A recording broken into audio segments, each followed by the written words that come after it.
નમસ્કાર દર્શક મિત્રો, આપ જોઈ રહ્યા છો વીએસ ન્યૂઝ. સમાચારમાં વાત કરીએ તો રાજુલા જાફરાબાદ રોડ પર આવેલ આદેશ આશ્રમના ધારવાળા હનુમાનજી મંદિર ખાતે વિશ્વ હિન્દુ પરિષદના પ્રમુખ યુવરાજભાઈ ચાંદુએ તેમના જન્મદિવસ નિમિત્તે હનુમાનજીને થાળ ધરવામાં આવ્યો.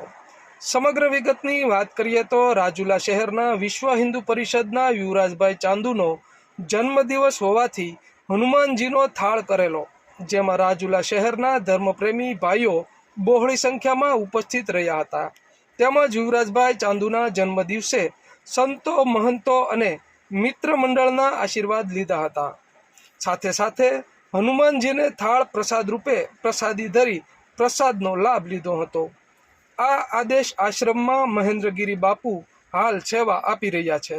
આ આદેશ આશ્રમ રાજુલાથી જાફરાબાદ રોડ ઉપર હિંડોળા ચોકડી નજીક આવેલું છે અને ખૂબ જ સુંદર અને રળિયામણું છે.